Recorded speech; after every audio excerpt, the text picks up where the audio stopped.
से भुला देना।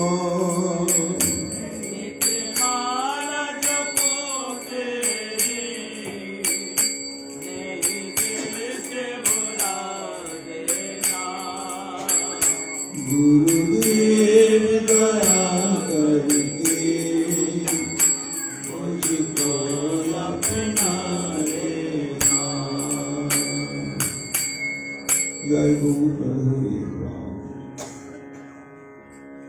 এক ভক্ত ব্যাধের কথা শোনো সাবধানে, যাহা হইতে হয় সাধু সঙ্গ মহিমা জ্ঞানে। কলিযুগ পাবন অবতার লিখিত জনমানুষ সংলাপহারী প্রেম পুরুষোত্তম ভগবান শ্রীকৃষ্ণ চৈতন্য মহাপ্রভু অতীব অন্তরঙ্গ প্রিয় পরিকর কৃষ্ণ ভক্ত চূড়ামণি কবিকুল মুকুটমণি পরম পূজ্যপাদ শ্রীমৎ কৃষ্ণদাস কবিরাজ গোস্বামী তাঁর শ্রী শ্রী চৈতন্য চরিতামৃত গ্রন্থেতে মধ্য লীলায় চতুর্বিংশতি পরিচ্ছেদে শ্রী চৈতন্য মহাপ্রভু সনাতন গোস্বামীর নিকটে শ্রীমদ্ ভাগবতে বর্ণিত আত্মারাম শ্লোকের ব্যাখ্যা প্রসঙ্গে নিগ্রন্থাপি উরুক্রমে এই শব্দের ব্যাখ্যা করতে গিয়ে বললেন সনাতন নিগ্রন্থ শব্দে ধনহীন, মূর্খ এবং পশু হত্যাকারী ব্যক্তি বোঝায়। তো তার মধ্যে সর্বাপেক্ষা সুকৃতির লেশশূন্য হচ্ছে এই জ্ঞান, কিন্তু সমস্ত সুকৃতি থেকে বঞ্চিত জন্ম জন্মান্তরে তার জীবনেও যদি সাধু সঙ্গ ঘটে তাহলে পূর্ববর্তী অহৈতুকী ভক্তি বিদ্যভূত গুণ তখন তার সে অতীব নিষ্ঠুর পশুঘাতন স্পৃহা পরিত্যাগ পূর্বক পরম ভাগবত উত্তমে পরিণত হয়ে যায়। সেই প্রসঙ্গই আমি তোমার কাছে বলছি, যে প্রসঙ্গ শ্রবণের দ্বারা যাহা হইতে হয় সৎসঙ্গ মহিমা জ্ঞান। এই সাধু সঙ্গ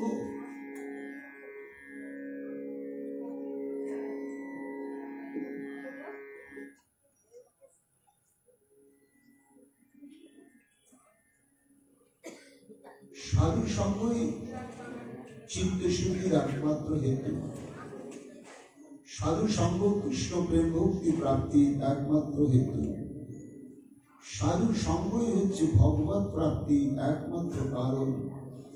শুধু তাই নয়, চিত্তবৃত্তিকে যদি পরিমার্জন করতে হয়, ভজন স্পৃহাকে যদি উত্তরোত্তর বৃদ্ধি করতে হয়, তাহলে নিজের সাধন প্রচেষ্টা চাইতে খুব বলবতী সাধনাঙ্গ হচ্ছে সাধু সঙ্গ করা, যেটি আমরা সর্বস্তরের মানুষ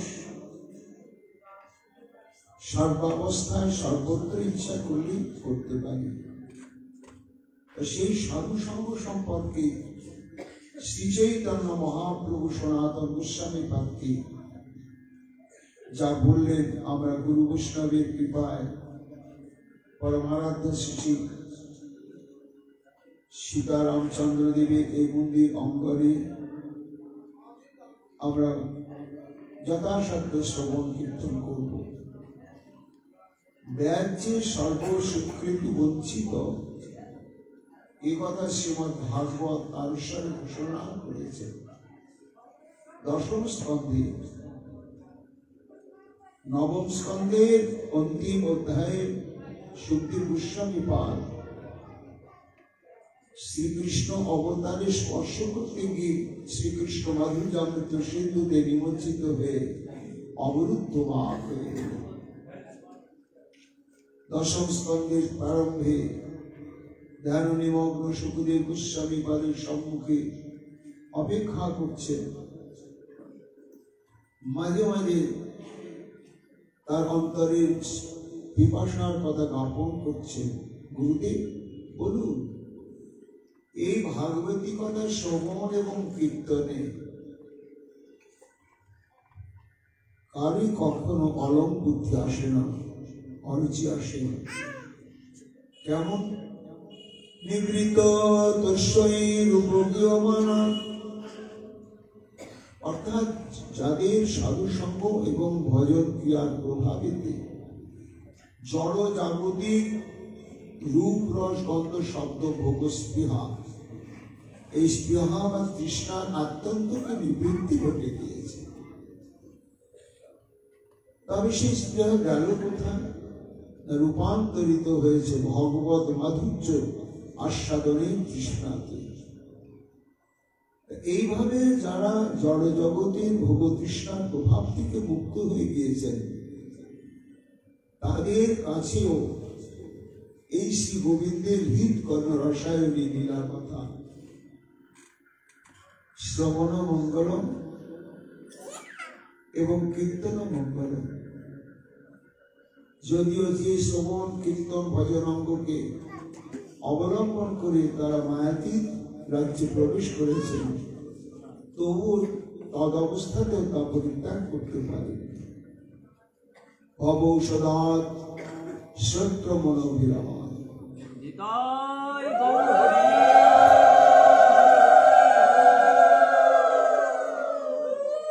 আর যারা সংসার সমুদ্রে নিমজ্জিত অবস্থায় কোন এক সময় অনুভব করেছেন যে এই সংসার অসার, একটি মরুভূমির ন্যায়, মানুষের জীবন যে সুখ স্পৃহা সুখের তৃষ্ণা সেটা মরিচিকার মতন, একটু এগিয়ে এসে তুমি সুখ পাবে, আর একটু এগিয়ে এসে সুখ পাবে, কিন্তু কোনোদিনই কোনো মানুষ জড় জগতের দেখে শুনে নিয়ে করে খেয়ে যত প্রকার সুখানুভূতি চরম ভোগের মধ্যে পৌঁছাতেই পারে না।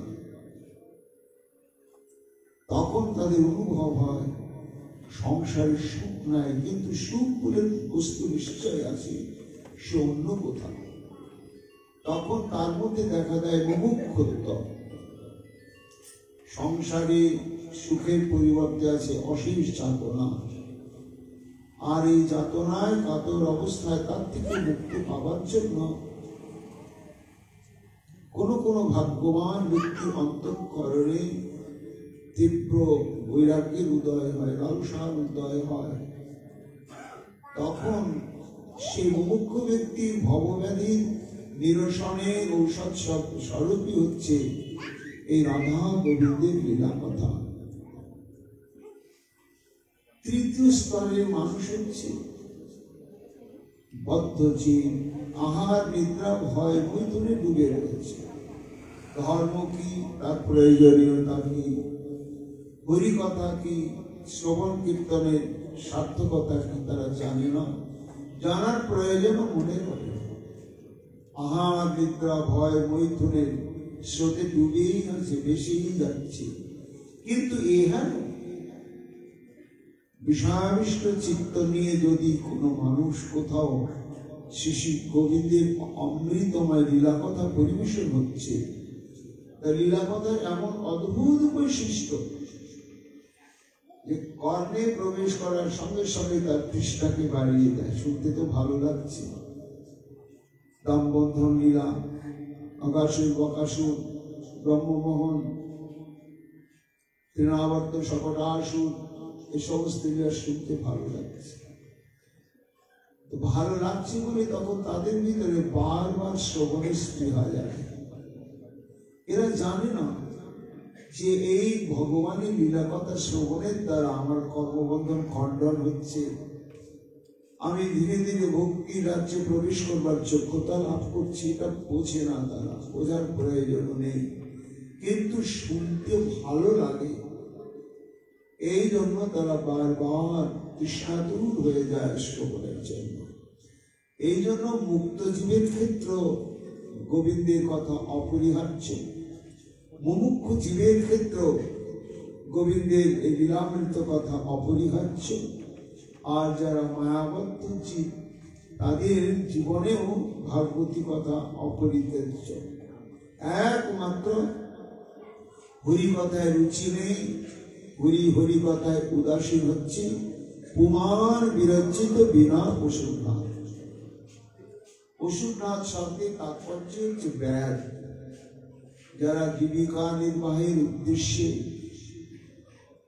উদর ভরণের উদ্দেশ্যে, জিহ্বা তৃপ্তির উদ্দেশ্যে নিষ্ঠুর ভাবে নিরন্তর জীব হত্যা করছে, আর সেটি তাদের জীবিকার রূপে বরণ করে নিয়েছে। এহেন যে ব্যাধ, একমাত্র এই ব্যাধই হচ্ছে হরি কথা শ্রবণ কীর্তন থেকে চিরকালের জন্য বঞ্চিত। একজন ভয়ঙ্কর বিষয় পর্যন্ত গোবিন্দের লীলা কথায় রুচি প্রকাশ করে, কিন্তু ব্যাধির জীবনে তা নেই। এই জন্য ব্যাধ হচ্ছে সমস্ত প্রকার ভক্তি সাধনার সংস্কার থেকে জন্মসূত্রে অনাদিকালেরই বঞ্চিত রয়েছে। এহেন ব্যাধ এই সনাতন মহাপ্রভু বলছে যে ব্যাধির ইহকাল পরকাল নেই। একটা দৃষ্টান্ত রয়েছে, একজন জ্যোতিষী, তার নিকটে 4 জন ব্যক্তি উপনীত হয়েছে। এক রাজকুমার এসে বলছেন, জ্যোতিষী ঠাকুর আমার হাতটা দেখে বলুন আমার ভবিষ্যৎ। হাত দেখে জ্যোতিষী ঠাকুর বলছেন, চিরং জীব রাজপুত্রক, তুমি তাড়াতাড়ি মরো না, চিরকাল বেঁচে থাকো। কেন? তোমার এখানে আছে ওখানে নেই। অর্থাৎ পূর্বজন্মে তুমি প্রচুর দান ধ্যান পুণ্যকর্ম ইষ্টাপূর্তির যজ্ঞাদি করেছ, তার জন্য এই জন্মে তুমি রাজপুত্র রূপে জন্মগ্রহণ করে বিপুল রাজ সম্পদ ভোগের সৌভাগ্য লাভ করেছ, কিন্তু এখানে তোমার শেষ। পরজন্মে তোমার কোনো অপার্থিব সম্পদ নেই। একজন ঋষি কুমার হাত দেখিয়ে বলছেন, ঠাকুর মশাই আমার কি ভবিষ্যৎ? মা জীব ঋষি পুত্রক। জ্যোতিষ ঠাকুর বলছেন, তুমি বেঁচে থেকো না, তাড়াতাড়ি তোমার মৃত্যুটা কাম্য। কেন না? এই যে তুমি কঠোর তপস্যা করে চলেছ, এই কঠোর তপস্যার পরিণামে তোমার পরবর্তী পরলোকে গিয়ে অশেষ অঢেল অফুরন্ত ঐশ্বর্য ভোগের স্বীকৃতি অপেক্ষা করছে। কাজে যত তাড়াতাড়ি তোমার মৃত্যু আসবে, এই তপস্যার কৃচ্ছতার থেকে তুমি মুক্ত হয়ে সেইখানে গিয়ে ভোগ করতে পারবে। তোমার এখানে নেই, ওখানে আছে। রাজপুত্রের এখানে আছে, ওখানে নেই। একজন বৈষ্ণব তিনি এসে বলছেন, ঠাকুর মশাই আমার হাতটা দেখে একটু বলুন তো কি হবে? তার দিকে তাকিয়ে তিনি বলছেন, জীববা মরবা সাধু। বলে, হে বৈষ্ণব, তোমার 2 হাতে 2টো লাড্ডু। তুমি বেঁচে থাকাটাও তোমার চরম আনন্দের, চরম সুখে, আর পরলোকে গিয়ে মৃত্যুর পরেও তোমার চরম আনন্দ, চরম সুখ। তোমার এখানেও আছে, সেখানেও আছে। এখানে কি আছে? আর সাধন ভক্তি অঙ্গজাত আনন্দ। এই যে গুরু পদাশ্রিত হয়ে ভক্ত সঙ্গ মিলন, শ্রবণ কীর্তন অর্চন বন্দন পরিক্রম ধাম দর্শন এই যে করছি, এর মধ্যে একটা অশেষ আনন্দ রয়েছে। এই যতদিন দেহ থাকবে ততদিন সাধুর সঙ্গে ভক্তের সঙ্গে আনন্দটার অবসান নেই। আবার যখন দেহান্ত ঘটবে তখন ওই যে গুরু প্রণালী সিদ্ধ প্রণালিকা ধরে নিত্য অষ্টকাল লীলা স্মরণ করেছে, কাজে সেই স্মরণনিষ্ঠ দেহটি পরিপুষ্ট হয়ে অন্তঃসিঞ্চিত দেহে গিয়ে রাধারণীর দাসী হয়ে চিরকালের জন্য নিকুঞ্জে গিয়ে রাধা গোবিন্দের সেবা করে। এই জন্য তোমার এখানেও আছে আর তোমার সেখানেও আছে। রাজপুত্রের এখানে আছে সেখানে নেই, ঋষিপুত্রের এখানে নেই সেখানে আছে, আর বৈষ্ণবের এখানেও আছে সেখানেও আছে। এক ব্যাগ শেষে বলছে ঠাকুর মশাই আমার ভূত ভবিষ্যৎ বলে দিন। তখন তিনি বলছেন যে শোনো ব্যাগ, মা জীব মা মর, তুমি তোমার বেঁচে থেকেও সুখ নেই, আর মৃত্যুর পরে তো অনন্ত নরক যন্ত্রণা। সুখ নেই কেন না, ব্যাগ চিরকালে যে পশু হত্যা করতে করতে তাদের চিত্তটা একেবারে নিষ্ঠুর হয়ে যায়, দয়া মায়া করুণা ইত্যাদি কিছুই থাকে না, আর তার জন্য এরা সর্বত্র প্রাণ খোলা সদ্ব্যবহার প্রাপ্ত হয় না। এই জন্য যতদিন তুমি এই দেহে থাকবে ততদিন এই অবজ্ঞারই একটি পাত্র হয়ে থাকবে, আর মৃত্যুর পরে তো তোমার অশেষ নরক।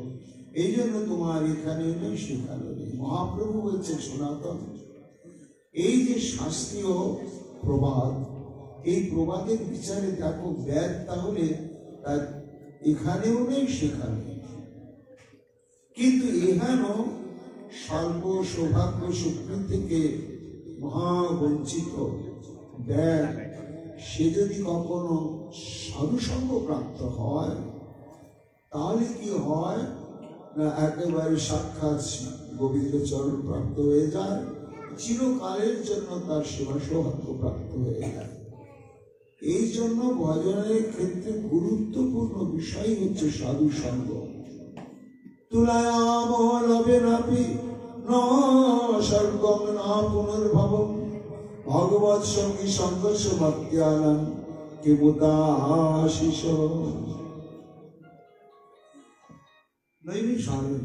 স্বর্গাদি ঋষিবৃন্দ যখন সুত গোস্বামী পাদের সঙ্গ প্রাপ্ত হলেন তখন তারা এই কথা বলেছে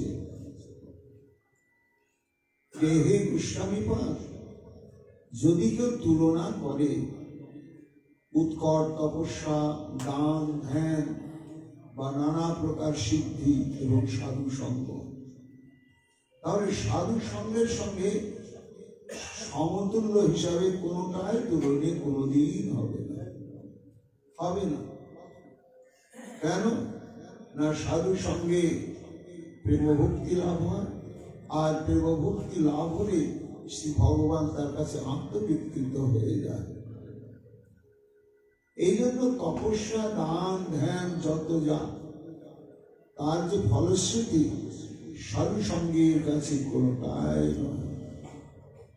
এই জন্য সনাতন জন্ম কৃষ্ণ ভক্তি জন্মমূল হয় সাধু সঙ্গ, কৃষ্ণ প্রেমে জন্মেত্যহ পুর মুখ্য অঙ্গ। ভগবান কপিলদেব মা দেবতী তাকে প্রশ্ন করেছিলেন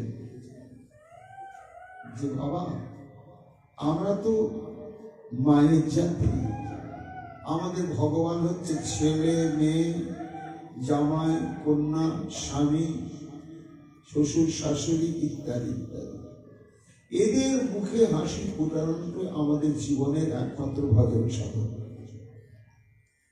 এই মোহ থেকে, এই কর্তব্যের আকর্ষণ থেকে, আসক্তি থেকে বেরিয়ে স্বতন্ত্রভাবে যে আমরা হরি ভজন করে মানব জন্মকে সার্থক করব, করার প্রয়োজন আছে, এর মনোবৃত্তি জাগে। কিন্তু হে ভগবান, এখানে মানব দেহের বিচার করে বলা হয়নি যে নারী জন্মের এটা করতেই হবে আর পুরুষের এটা। সামগ্রিক ভাবে শাস্ত্র বলে দিয়েছে নারী হোক আর পুরুষ হোক, নরদেহধারী বা ধারণের মাত্রই হচ্ছে কৃষ্ণানুশীলন কর্তব্য। তো একে তো আমাদের এই মোহ আসক্তি এর থেকে মুক্ত হয়ে হরিভজনের প্রবৃত্তি স্পৃহা প্রাপ্ত হওয়ার সহজতম উপায়। হে প্রভু, তুমি আমার পুত্র হলে, তুমি সর্বারাধ্য শিরোমণি সেই ভগবান, তুমি কৃপা করে জানিয়ে দাও। তখন তার উত্তর দিতে গিয়ে বলেছিলেন, মা শোনো, একটাই উপায়, সৎসঙ্গ লব্ধয়া ভক্ত্যা মহিমাং সমুপাসিতা সবৈ মে দর্শিতং সদ্ভিরঞ্জসা বিন্দতে পদম। সংসারের কাজে আসক্ত হয়ে পড়ে থাকো, কিন্তু তার ফাঁকে ফাঁকে সাধু সঙ্গ করতে হবে। এই সাধু সঙ্গ করতে করতে করতে করতে সমস্ত অনর্থের নিবৃত্তি, আসক্তির ছেদন এবং শুদ্ধ কৃষ্ণ ভক্তির উদ্ধার। কেউ যদি মনে করেন যে সংসার আমাকে কোনোদিন ছুটি দিয়ে দেবে, তারপরে একান্ত ভাবে আমি ভজন করব, সাধু সঙ্গ করব, কোনোদিনই তা হবে না। এই সংসার ধর্মের দায়িত্ব কর্তব্য পালন করতে হবে, আর তার মধ্যে অন্য ভজন সাধন পারি বা না পারি, সাধু সমাগত হলে তার সঙ্গ করতে হবে। এই সুযোগ যখন জীবনে আসবে তখন তাকে অবহেলা করা কখনো উচিত হবে না। এবার সাধুর তটস্থ লক্ষণ, স্বরূপ লক্ষণ, সাধু কাকে বলবো, কোন ধরনের সাধু সঙ্গ করতে হবে, ভগবান শ্রীকৃষ্ণ অর্জুনকে পরিষ্কার করে জানিয়ে দিলেন গীতা। মচ্চিত্তা মদগত প্রাণ বোধয়ন্ত পরস্পর কথয়ন্তস্য মাং নিত্যম তুষ্যন্তি চ রমন্তি চ।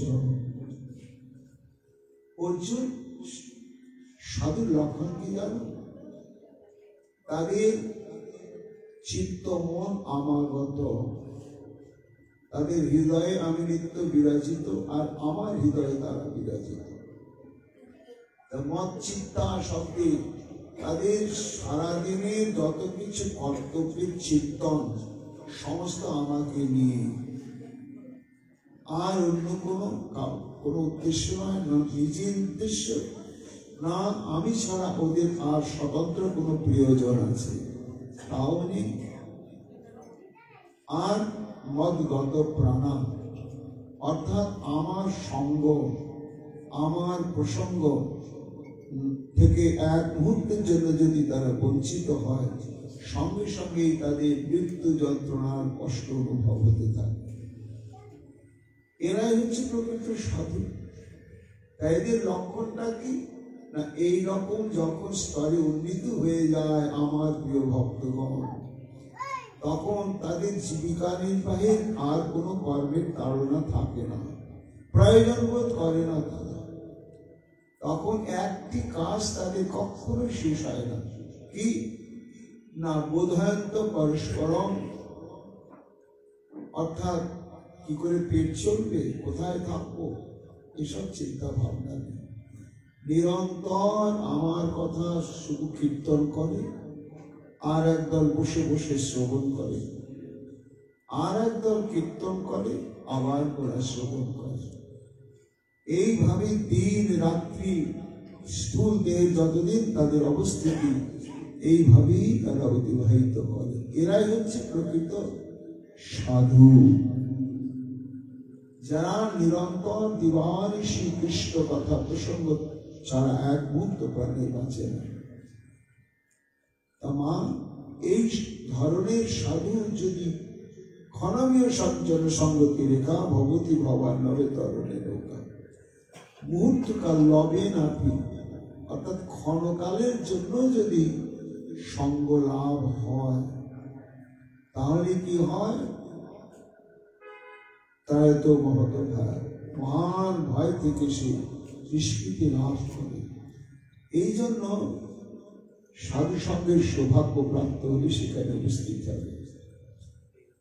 কোনোদিন এরকম আমাদের স্বপ্ন দেখলে হবে না যে কর্তব্যের সমস্ত কিছু ছেদ হবে, তারপরে নিশ্চিত সাধু সঙ্গ করব। এই ফাঁকে ফাঁকে মায়েরা রন্ধনের কালে যদি ঘোমটা খুলে যায়, ঘোমটাটি তুলে দেয়, রন্ধন কাজে চলতেই থাকে। একটি আছে মুখ্য কর্ম, আর একটি আছে আনুষঙ্গিক কর্ম।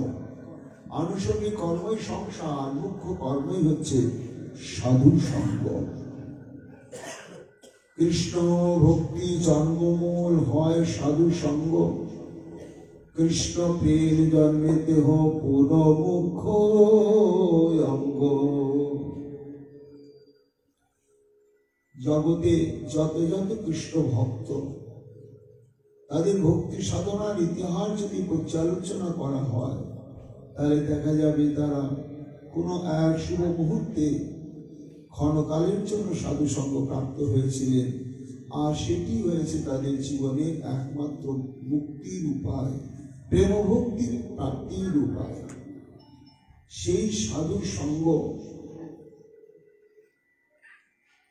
সঙ্গ কাকে বলে? আসক্তি। সঙ্গ শব্দের অর্থ হচ্ছে আসক্তি। অর্থাৎ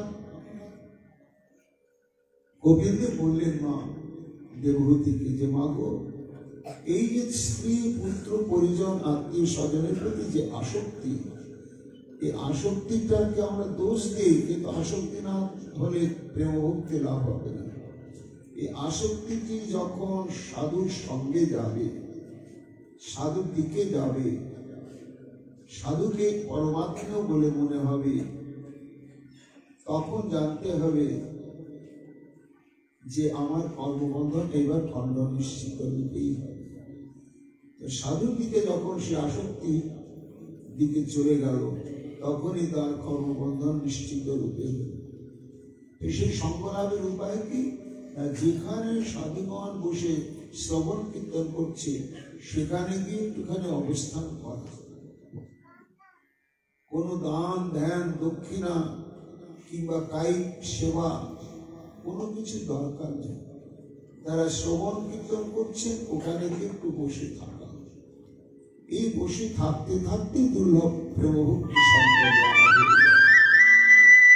কি করে ভাবে সনাতন গোস্বামী পাঠ চেষ্টা করছেন, প্রভু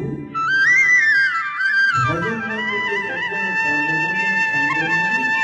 ওই সাধুরা হরিকথা বলছেন, আর আমি গিয়ে সেখানে বসে থাকলাম, আবার উঠে এলাম, এতে কি আমার কর্মবন্ধন খণ্ডন হবে? হ্যাঁ সনাতন। ওই দেখো মহাজনগণ কি বলছেন, একস্মিন কেদারে জলপূর্ণে স্থিতে সমীপ কেদার যথা আর্দ্র ভবতি তথা এতাদরহি নামপি কীদৃশং সম্বন্ধেন ম্লানিনী বৃত্তিচ্ছায়তে।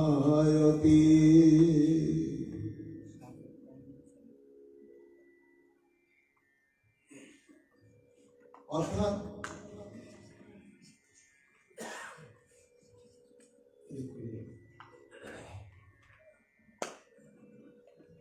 একটা বাস্তব দৃষ্টান্ত দিচ্ছেন মহাজন সনাতন সেন। যেমন এই সময় যে ধান চাষটা হয় খরাকাল, এখন তো বর্ষা নেই, তাই জমি আল বাঁধতে হয়, বেঁধে তারপরে জল দিতে হয়। তাই তো ধান চাষ করবে,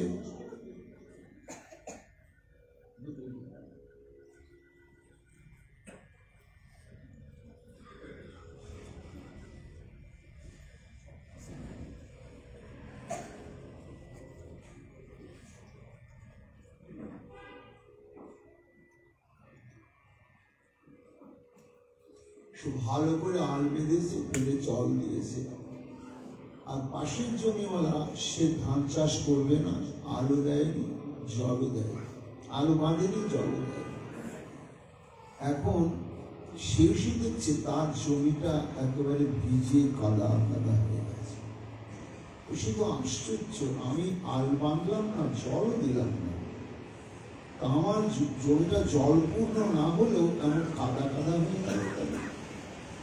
তখন সেই জন্য আমাকে জিজ্ঞাসা করছে যে দাদা, আপনি তো চাষ করবেন, আল বেঁধেছেন, জল দিয়েছেন, জলটা পূর্ণ হয়ে আছে, আমি চাষও করবো না, আলো বাঁধিনি, জলও দিইনি, তো আমার জমিটা এমন কাদা কাদা হলো কেন? তিনি বলছেন, দেখুন না, আপনার পরের জমিটা কিন্তু শুকনোই রয়েছে, আপনার জমিটা হলো কেন না? হওয়ার কারণ হচ্ছে আপনার জমি আর আমার জমি এক, মাঝে শুধু আলটা রয়েছে। আপনার জমিটা আমার জমির সঙ্গে সংলগ্ন হয়ে আছে, সংলগ্ন হয়ে থাকার জন্য আমার জমিতে জল দিলে সেই জলটা ও শুষে নিয়ে ওরকম কাদা কাদা হয়ে রসে গিয়েছে। মহাপ্রভু বলছেন, সনাতন কি দৃষ্টান্ত বলো? এই স্থূল দৃষ্টান্তের মধ্যে পারমার্থিক সিদ্ধান্ত হচ্ছে ওই আল বাঁধা জলপূর্ণ জমিটাই হচ্ছে একমাত্র সাধুগণ। তারা ভালো করে আল বেঁধেছেন। কিসের আল?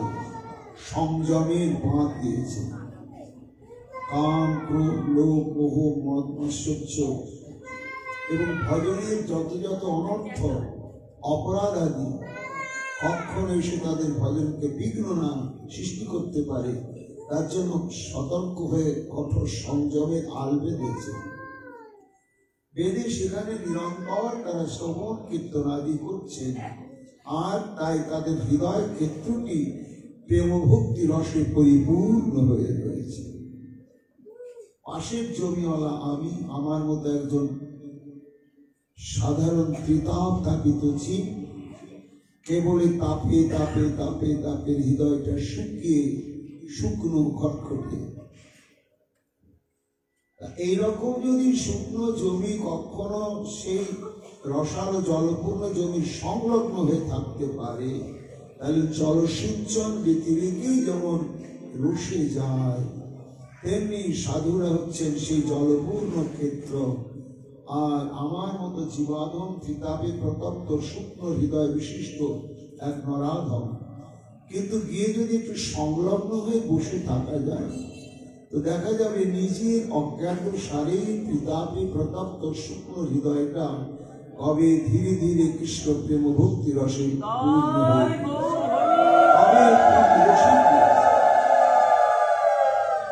এই হচ্ছে সাধু সঙ্গ প্রভাবের বৈশিষ্ট্য।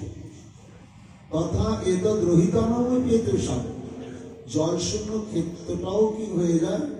সম্বন্ধে নারী নিবৃত্তি ছায়াতে, ওই সম্বন্ধ প্রাপ্ত হওয়ার জন্যই সে বসে যায়। সনাতন গোস্বামী পাদ বলছেন, প্রভু সাধু সঙ্গ প্রভাবিত জ্ঞান, সেও পরম ভাগবত হয়ে যান, এর কোনো এটা সিদ্ধান্ত তো বোঝা গেল, কিন্তু এই নিয়ে কোনো দৃষ্টান্ত আছে কি? যদি দৃষ্টান্ত থাকে প্রভু কৃপা করে তুমি বলো।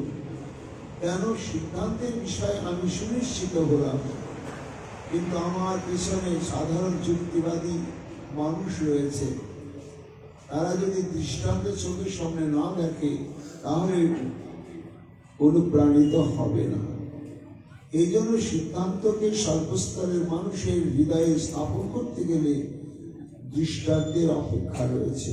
প্রভু যদি এরকম কোন দৃষ্টান্ত থাকে তাহলে তুমি কৃপা করে বলো।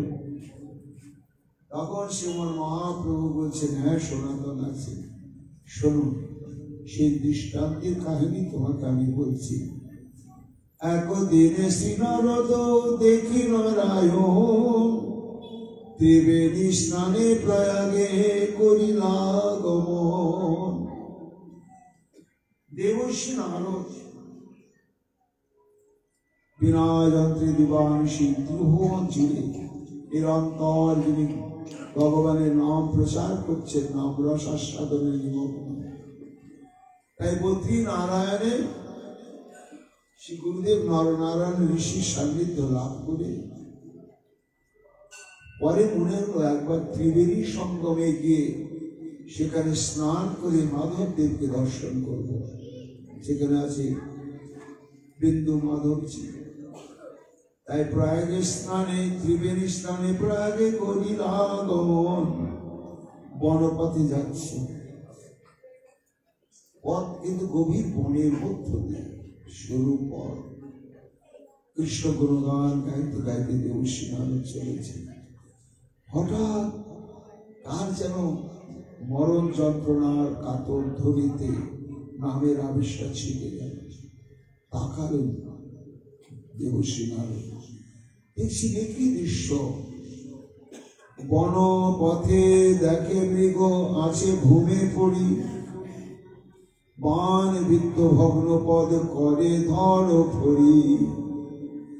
একটা হৃষ্টপুষ্ট পূর্ণ বয়স্ক এক শুকর, সে বান বৃত্ত হয়েছে বলে উঠে দৌড়ে পালিয়ে যেতেও পারছে না, প্রাণেও মরছে না, আর কি চিৎকার করছে আর ধরফর ধরফর করছে। আহা, দেবশ্রী নারদের হৃদয় গলিত হয়ে গেল। ইস, দেখো, শুধু মানুষ নয়, পশুকুলে জন্মগ্রহণ করলে কর্মফল ভোগ করতে হয়। দেখো, এ তো একদিন মরবে, কিন্তু এইভাবে মরছেও না, আবার বেঁচে উঠছে না, কি অশেষ যন্ত্রণা ভোগ করছে। কৃষ্ণ কৃষ্ণ কৃষ্ণ কৃষ্ণ স্মরণ করে ধীরে ধীরে আবার এগোতে শুরু করি। ওই সেই একই শশক দেখে আর কত দূরে, জীবের দুঃখ দেখি নারদ ব্যাকুল অন্তরে। হরিব আমার নিশ্চিন্তে নাম গান গাইতে গাইতে আবার দেখছি ছটফট করছে, আবার কোনো প্রাণী, নামের আবিষ্কার গেল ছুটে। এইবার দেখছে সেই শুকর নয়, এক শশক, মানে নিরীহ প্রাণী, খরগোশ, পূর্ণ বয়স্ক একটি খরগোশ, তাকে এমন ভাবে বান মেরেছে, মৃত্যু হচ্ছে না। আবার বানটা যে খুলবে, খোলারও সামর্থ্য নেই, পালিয়ে যাবারও সামর্থ্য নেই, অশেষ মৃত্যু যন্ত্রণা ভোগ করছে, আর ওইখানে চিৎকার করছে আর ছটফট করছে। তখন দেবশ্রী নারদ ভাবছে, ইস, জীবের কি কষ্ট, দেখো, এরা যে নিশ্চিন্ত বনে বাস করছে, এখানেও এদের জীবনের কোনো নিরাপত্তা নেই, কোনো পরিকল্পিত ভাবে কোনো মানুষই বন অন্য পশু আক্রমণ করেনি, কোনো মানুষই বানবিদ্ধ করেছে। হা কৃষ্ণ হা কৃষ্ণ, এদের কর্মফল তুমি ভোগ করাচ্ছে এইভাবে। দুঃখিত অন্তরে আরেকটু এগিয়ে গেল, দেখতে গিয়ে দেখছে একটা অদ্ভুত মৃগ, ঠিক তার ওই দশা। দেখছে মৃগ, শুকর এবং শশক। তখন মনের অবস্থা অত্যন্ত ব্যাকুল হয়ে গেল দেবশ্রী নারদের। কেউ করছে, পরিকল্পিত ভাবে করছে, কি তার উদ্দেশ্য? তখন এদিক ওদিক অনুসন্ধান করে তাকাচ্ছে, তাকাতেই দেখছে এক ভয়ঙ্কর দৃশ্য, পশুঘাতক এক ব্যাগ। কত দূরে দেখে ব্যাগ বৃক্ষে কত হইয়া, মৃগ মারিবারে আসি পান চুরিয়া। এক ব্যাগ সে লক্ষ্য স্থির করছে, কিছু হরিণ পাল বিচরণ করছে, তাদের মধ্যে কোন এক হরিণকে লক্ষ্য স্থির করছে। চেহারাটা তো কেমন, শ্যাম বর্ণ রক্ত নেত্র মহাভয়ঙ্কর, ধনুর বাণ হস্তে যেন জগদণ্ডধর। আমরা ছবিতে যেমন যমদূতের চেহারা দেখি, দেবর্ষি নারদ চাক্ষুষ সেই ব্যাগকে যমের দূতের মতনই চেহারা বিশিষ্ট দেখছে। যেমন কৃষ্ণ বর্ণ আর বিশাল বিশাল রক্ত নেত্র আর পশু হত্যা করবার জন্য যত রকম অস্ত্র শস্ত্র সবই তার কাছে রয়েছে। পথচারী নারদ তার নিকটে চলিলা, নারদ দেখি মৃগ সব পলাইয়া গেলা। নারদ তখন আর গঙ্গা স্নানের দিকে, ত্রিবেণী সঙ্গমের দিকে না গিয়ে ব্যাধির দিকে ধীরে ধীরে এগোতে লাগল। এবার ব্যাধির দৃষ্টি আছে তো হরিণের পালের দিকে, যে কোনো একটা হরিণকে সে লক্ষ্য স্থির করছে। আর হঠাৎ কতিপয় হরিণ সামনের দিকে তাকিয়েছে। তাকানোর সঙ্গে সঙ্গে ব্যাধির চাইতে আগে দেবর্ষি নারদের দিকে দৃষ্টি পড়েছে। আর দৃষ্টি পড়ার সঙ্গে সঙ্গে তারা ভয় পেয়ে চলে গেল। তখন ব্যাগ ভাবছে আমাকে তো দেখতে পাবে না, আমি তো গাছের আড়ালে আত্মগোপন করে লক্ষ্য স্থির করছি, তাহলে হরিণগুলো কাকে দেখে পালিয়ে গেল? উমা পেছনে তাকিয়ে দেখছে দেবর্ষি নারদ। তো দেবর্ষি নারদ কি জানে না তো ব্যাগ, কিন্তু তার সর্বাঙ্গে হরিচন্দন, দাদার সঙ্গে হরি মন্দির এবং তুলসী ইত্যাদি দেখে মনে করলে একটা সাধুই বটে। পরম ভাগবত বৈষ্ণব চূড়ামণি দেবর্ষি নারদের মূর্তিখানা দেখার সঙ্গে সঙ্গে কেমন ভয়ঙ্কর ক্রোধ হয়েছিল, কিন্তু সেই ক্রোধের পরিণামভূত তাকে তর্জন গর্জন করতে পারলে না। ক্রুদ্ধ হইয়া ব্যাগ তারে গালি দিতে চায়, নারদ প্রভাবে মুখে গালি না বাহিরায়। লক্ষ্যটা ভ্রষ্ট হয়ে গেল। এই হরিণটাকে হত্যা করতে পারলে তার প্রচুর অর্থ লাভ হতো, কিন্তু এই লক্ষ্য ভ্রষ্টার কারণ হচ্ছে এই সাধুটা। তা মনে হচ্ছে যেন ওকে এক্ষুনি গিয়ে আমি দুটো কিল থাপ্পড় চর কিছু দিয়ে দিই, কিন্তু সাধুর মূর্তি দেখে মহাপ্রভু বলছেন এই দেখো সাধুর বেশ তারও কত মর্যাদা। কেননা এই সাধুর বেশ ধারণের জন্য শ্রী ভগবানও দুর্বল হয়ে পড়ে। তার প্রমাণ শ্রীমদ ভাগবতী পুতনা উদ্ধার লীলা। পুতনার তো ধাত্রীগতি প্রাপ্তির কোন সাধন স্বীকৃতি ছিল না। সে তো এসেছিল কৃষ্ণকে হত্যা করতে, ভজন করতে আসেনি, সিদ্ধি লাভ করতে আসেনি। আর পুতনা চায়ও নিত ভগবানের কাছে তুমি আমাকে এই গতি প্রদান করো, কিন্তু তবু প্রদান করলেন কেন না মাতৃস্থানীয় গোপীগণের বেশ ধারণ করে পুতনা শ্রী গোবিন্দকে কোলে তুলে নিয়ে স্তন্দান করেছিল। আদি পুরাণে ভগবানকে প্রশ্ন করছেন অর্জুন যে সখা তোমার সব থেকে প্রিয়তম ভক্ত ব্রহ্মাণ্ডে কারা? তো তার উত্তর দিতে গিয়ে একটি কথাই বলে দিয়েছিলেন যে অর্জুন একমাত্র ব্রজবাসী গণ হচ্ছে আমার সর্বশ্রেষ্ঠ ভক্ত। তাহলে অনন্ত কোটি ব্রহ্মাণ্ডের সর্বশ্রেষ্ঠ ভক্তগণের মধ্যে শ্রেষ্ঠ ভক্ত হচ্ছে ব্রজ গোপিকা বৃন্দ। যেহেতু পুতনা সেই গোপিকার বেশ অবলম্বন পূর্বক শ্রী গোবিন্দকে মাতৃভাব পোষণ করে কোলে নিয়ে স্তন পান করিয়েছিলেন, চাইতেও হলো না, ভজন করতেও হলো না, কোন স্বীকৃতির সূত্র থাকলো না, একটি স্বীকৃতি হচ্ছে দেশ। তার জন্য শ্রী ভগবান তাকে নিত্য গোলকে ধাত্রীগতি প্রদান করে দিলেন। মহাপ্রভু বলছেন এটা হচ্ছে বৈষ্ণব বিষয়ের মহান গুণ বৈশিষ্ট্য। দেখো দেবর্ষি নারদের বৈষ্ণব বেশ দর্শন করে ব্যাগ কিন্তু স্তব্ধীভূত হয়ে গেল, গালি গালাজ আর করতে পারলে না, একটু ক্রোধের উদয় হয়ে গেল। গোসাই প্রমাণ পথ ছাড়ি কেন আইলাম, তোমা দেখি মোর লক্ষ্য মৃগ পলাইলা। আর ও গোসাই, মরার জায়গা পাওনি, হঠাৎ এই পথে তুমি কেন এলে বলো তো? তুমি সাধু মানুষ, তোমাকে এখানে কোনো কাজ নেই, আর আমার সঙ্গে কোনো দরকার নেই, কেন এলে বলো তো? নারদ হেসে বলছে, কেন দেখ, আমি আসাতে তোমার কিছু ক্ষতি হলো না? এই তোমাকে দেখেই তো, আমি তো আড়ালে ছিলাম, আমাকে তো দেখতে পাইনি, তোমাকে দেখতে পেয়ে আমার হরিণগুলো সব পালিয়ে গেল, আমার লক্ষ্য ভ্রষ্ট হয়ে গেল। কি দরকার তোমার এখানে আসার জন্য? হ্যাঁ,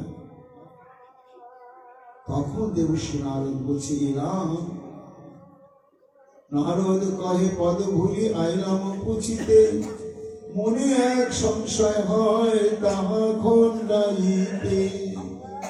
হ্যাঁ, তোমার একটু ক্ষতিই হলো, কিন্তু আমি মনের কৌতূহল থামতে পারলাম না। থামতে না পেরে তোমার কাছে সেটি মীমাংসা চাওয়ার জন্য আমি তোমার অনিচ্ছাকৃত এবং বিনা অনুমতিতেই আমি তোমার নিকটে উপস্থিত হয়েছি। কি আমার কাছে জানবার বিষয় আছে গোসাই, বলো তো? পথে যে শুকর মৃগ জানি তোমার হয়, ব্যাগ কহে যেই কহ সেই তো নিশ্চয়।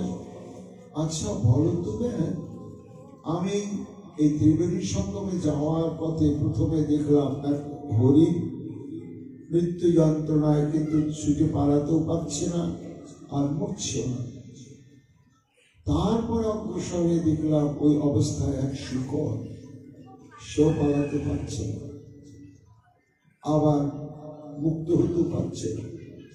তারপরে দেখলাম এক নিরীহ খরগোশ। এই বানটা বিদ্ধ করেছে তুমি কিনা, এটাই আমি জিজ্ঞাসা করতে এলাম। হ্যাঁ হ্যাঁ, আমি মেরেছি। ও, তুমি মেরেছ? তাহলে ব্যাস শোনো। নারদ কহে, যদি জীবে মারো তুমি বান, অর্থ মারা করো কেন না লও মারা? তুমি এইভাবে পশু হত্যা করো কেন? বলে, ও ঠাকুর, তুমি তো শাস্ত্রজ্ঞ, জানো না? শাস্ত্রে কর্ম বিভাগে একটা জন্ম আছে, ব্যাগ। যেমন হট্টি, মেথর, এদের জন্য কর্ম নির্ধারণ হয়েছে, এরা মল মূত্র ইত্যাদি পরিষ্কার করবে। এমনি আমরা জন্মসূত্রে ব্যাগ, এই পশু হত্যা করা আমাদের জীবিকা, এটা তো শাস্ত্র নির্ধারণ করে দিয়েছে, এই জন্য আমি পশু হত্যা করি। ও ভালো, যদি পশু হত্যা করো তাহলে নারদ কহে, যদি জীবে মারো তুমি বান, অর্থ মারা করো কেন না লও পারা? তোমার যদি পশু হত্যায় জীবিকা হয়, মেরে মেরে তাদের চামড়াগুলো তুমি বিক্রি করবে আর মাংস বিক্রি করবে, ভালো। মেরেই তো ফেলবে, এমন ভাবে বানটা তুমি নিক্ষেপ করো যাতে একবারই হরিবোল হয়ে যায়। এরকম তুমি মারতে পারবে কিনা? হ্যাঁ, তা পারবো। তো তা না মেরে তুমি আদমারা করে এইভাবে ফেলে দেখেছো, কত ঘন্টা যে ওই মৃত্যু যন্ত্রণায় চিৎকার করছে আর কষ্ট পাচ্ছে। ব্যাগ, এইটা কি তোমার রহস্য? এর পেছনে কি কাগজ আছে? এবং গর্বের সঙ্গে ব্যাগ বলছে, আছে। অর্ধমারা জীব যদি ধরপড় করে তবে তো আনন্দময় বার হয়ে অন্তর। একবারে মেরে ফেলতে পারি, কিন্তু মারি না কেন? এমন ভাবে মারবো পালিয়ে যেতেও পারবে না, ছটপট করতে থাকবে ঘন্টার পর। ছটপট করে মৃত্যু যন্ত্রণায় চিৎকার করে, হাত পা ছুটতে থাকে, আর ওটা দেখে আমার খুব সুখ হয়। আমার নয়, বংশানুক্রমিক এটা। আমার বাপ, আমার ঠাকুরদা সবাই এই নিয়মই তারা পালন করেছে, আর আমিও তাদের কাছ থেকে ছোটবেলা থেকে দেখেছি, আর সত্যি সত্যি আমার খুব আনন্দ হয়। ও, এই জন্যই তো আমি তোমার কাছে এলাম, একটা ভিক্ষার জন্য। ভিক্ষা? নারদ কহে, এক বস্তু মাগি তোমার স্থানে, ব্যাধ কাহে মৃগা দিল যেই তোমার মনে। বল তাহলে তোমার আগমনের কারণ কি? কেন হরিণের চামড়া কি দরকার? সাধুদের এটা খুব প্রিয়। অনেক সাধুরা হরিণের চামড়া পরিধান করেন, তার উপরে বসে অধ্যয়ন করেন। ব্যাঘ্রের চর্ম দরকার হয়, খরগোশের চর্ম দরকার হয়। এগুলো কি তোমার দরকার? এসব কি তুমি চাইছো? বলে না না না না না, ওসব চাই না। একটা ভিক্ষা তোমার কাছে কি? নারদ কহে ইহা আমি কিছুই না চাই, আর এক দানে আমি মাগি তো মাঠাই। তোমার কাছে আমি আঁচল থেকে একটা ভিক্ষা চাইছি, দেবে তো তুমি কোথায়? তাহলে আমার দেবার কি আছে? আমার কি ভিক্ষা তুমি চাইছো? যদি বলো তুমি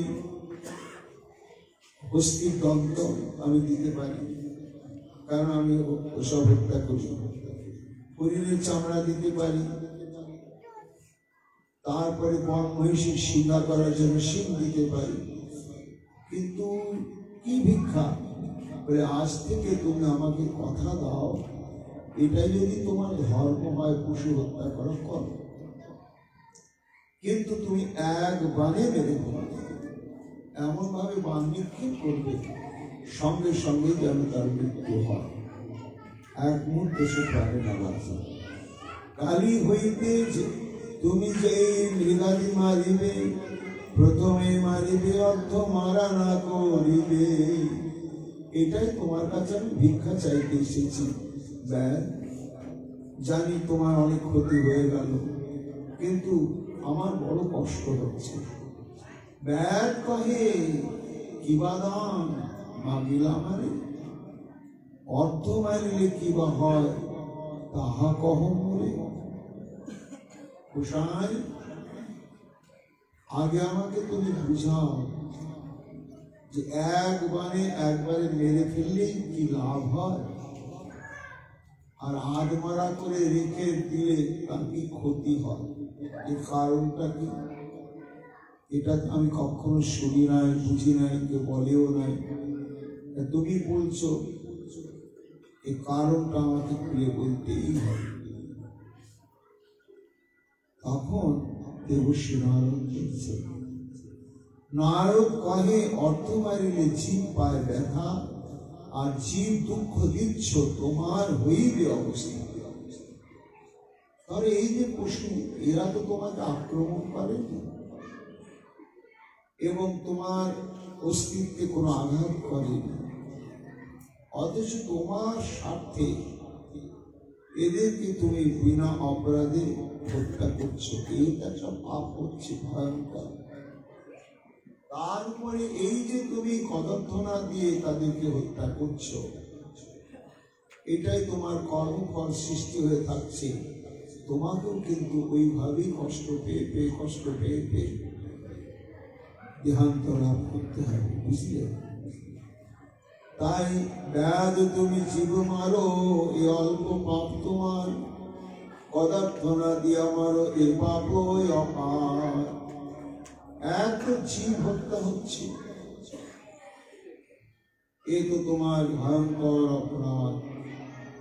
তার উপরে আমার ওই অপরাধের উপরে আরো অপরাধের বোঝা চাচ্ছে, কদর্থনা দিয়ে মারছ। এই যে যত জীবকে তুমি আত্মারা করে রেখে মারছ, সারা জীবনে যত কোটি কোটি জীব এইভাবে তুমি কষ্ট দিয়ে হত্যা করবে, প্রত্যেকটি জীব কিন্তু তোমাকে এইভাবে কষ্ট দেবে। এর জন্য তুমি প্রস্তুত থাকো। কি বলছো গোসাই? মৃত্যুর পরে আমাকে সে কষ্ট পেতে হবে? এটা আমি ঠিক বিশ্বাস করি না। মৃত্যুর পরে আবার কিছু অস্তিত্ব থাকে। মহাপ্রভু বললেন সনাতন, তখন দেবশ্রী নারদ ব্যাধের প্রত্যয় জন্মানোর জন্য একটু ঐশ্বর্য প্রকাশ করবে। কি ঐশ্বর্য? শ্রীমদ ভাগবতে চতুর্থ স্কন্ধে উল্লেখ আছে, প্রাচীন বলি রাজা তিনি কর্মকাণ্ডীয় এক যাজ্ঞিক ছিলেন। তা এই জন্মে তো তিনি প্রচুর বিত্ত বৈভব সম্পদ ভোগ করছিলেন। তারপরে তার ধারণা এরকম হয়েছিল, এই জন্মে যদি আমি প্রচুর প্রচুর পরিমাণে যজ্ঞ করি এবং তাতে যদি আমি গোমেদ অশ্বমেধ ইত্যাদি সমস্ত যজ্ঞ করি, পশু বলি দিয়ে, তাহলে প্রচুর আবার আগামী জন্মে আমি এই ঐশ্বর্য ভোগ করতে থাকবো এবং সেই জন্মে আবার ঐশ্বর্য ভোগ করতে করতে আবার এইভাবে আমি কর্মকাণ্ডকে অবলম্বন করব। কাজে আমার এই ভোগের পরম্পরা চলতেই থাকবে। এরকম একটি ভ্রান্ত ধারণার বশীভূত হয়ে শত শত শত শত যজ্ঞানুষ্ঠান করে চলেছিলেন মহারাজ প্রাচীন পণ্ডিত, এবং তাতে শত শত পশু উৎসর্গ করা হতো। দেবর্ষি নারদ একদিন উপস্থিত হয়ে মহারাজকে জিজ্ঞাসা করে, এইসব কেন করছো প্রাচীন পণ্ডিত? কেন? গত জন্মে করেছিলাম, তাই এই জন্মে এত এত অতুল ঐশ্বর্য ভোগ করছি, আবার এই জন্মে করে যাচ্ছি আগামী জন্মে। জানো, তুমি যতই কর্মানুষ্ঠান করো, এই কর্মানুষ্ঠানের দ্বারা তোমার অচল ভোগ কখনোই নিবৃত্তি লাভ করবে না, একেবারেই করবে না। কেন না, মানুষের সব থেকে যন্ত্রণা কাল হচ্ছে গর্ভবাস আর মৃত্যু যন্ত্রণা। এই দুটি যন্ত্রণা থেকে তুমি নিষ্কৃতি পাবে না, এ তোমার চলতেই থাকবে। আর তাছাড়া আরো কি পরিণাম হচ্ছে জানো?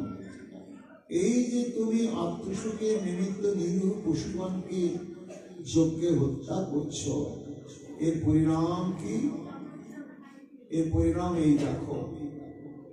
তখন ঐশ্বর্য প্রকাশ করেন দেবর্ষি নারদ, করে দেখিয়ে দিলেন সরাসরি। কি দেখালেন? ভো ভো প্রজাপতি রাজন পুষ্যন পুষ্যতা ধরে যজ্ঞা পিতান জীব সংঘার নির্ভূমেন সহস্রশ। দিব্য দৃষ্টি প্রদান করলেন দেবর্ষি নারদ প্রাচীন বহিকে।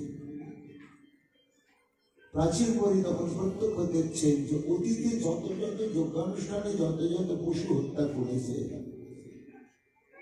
তারা প্রতিশোধ নেওয়ার জন্য অবস্থান করছে, অপেক্ষা করছে। প্রাচীন বহির দেহান্ত সঙ্গে সঙ্গেই তারা তার প্রতিশোধটা গ্রহণ করবে, ওইভাবে হত্যা করবে। মহাপ্রভু বলছেন, যখন দেবর্ষি নারদ এভাবে প্রাচীন বহিকে প্রত্যক্ষ করালেন তার অলৌকিক শক্তির প্রভাবে, তখন মহারাজ প্রাচীন বহি তত্ত্বজ্ঞান লাভ হল। তিনি তখন এই কর্মকাণ্ডের পথ থেকে মুক্ত হয়ে ভক্তি পথকে অবলম্বন করেছেন। তা মহারাজ প্রাচীন বহির কাছে দেবর্ষি নারদ যেমন ঐশ্বর্য প্রকাশ করে এই যে জীব হত্যাকারীর পরিণাম কি সেটি যেমন সম্যক চাক্ষুষভাবে দেখিয়েছিলেন, আজকে বনপথের মধ্যেও দেবর্ষি নারদ ব্যাদকে কৃপা করে বললেন, ব্যাদ ওই তাকে যেই তাকালেন, তাকেই দেখে চমকে গেলেন। কি দেখছেন না, যত যত সারা জীবনের পশুকে সে হত্যা করেছে, সমস্ত পশুগুলো তাকে হত্যা করবার জন্য জমদেহ প্রাপ্ত হয়ে অপেক্ষা করছে, এবং যে যেভাবে কদর্থনা দিয়েছে যতক্ষণ ধরে ধরে, তাকে তদানুরূপ কদর্থনা দেওয়ার জন্য সব লৌহ নির্মিত শৃঙ্গ নিয়ে পরাক্রমের সঙ্গে তারা অপেক্ষা করে আছে, দিন গুনছে যে কবে ব্যাগটা এই জমালয়ে আসবে। এটি যখন প্রত্যক্ষ অনুভব করিয়ে দিলেন দেবর্ষি নারদ, সঙ্গে সঙ্গে ব্যাধি একটা আতঙ্ক শেখাল। এইবার আত্মবুদ্ধি এসে গেল, আহা এই কষ্ট, আচ্ছা আমাকে যদি বানতাম এইভাবে বিদ্ধ করে, আমারও তো কষ্টই হবে, আমি তো এরকম ছটফট করতে করতে না মরবো, আর যন্ত্রণা থেকে মুক্ত হব না। তখন সমবেদনায় তার অন্তঃকরণ বিকশিত হয়ে গেল। নারদের সঙ্গে ব্যাধের মন প্রসন্ন হইল, তার বাক্য শুনে মনে ভয় উপজিল। ব্যাধ কহে বাল্য হইতে মোর এই কর্ম, কেমনে তরিব আমি পামর অধম।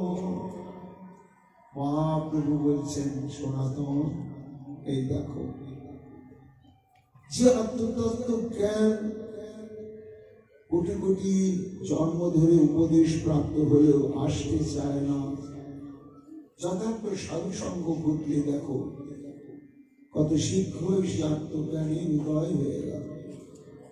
এইবার নিজেই যেন প্রত্যেকটি জীব হলে, আর জীবগুলোই যেন ব্যাধ এইভাবে বান বিদ্ধ করছে, আমাকে আমি ছটফট করছি, সর্বনাশ। একের পর এক এতই জন্মই যদি আমাকে এক একটা পশুদেহ প্রাপ্ত হয়ে ওদের সেই কর্মফল গ্রহণ করতে হয়, তাহলে আমার সুখ কোথায়?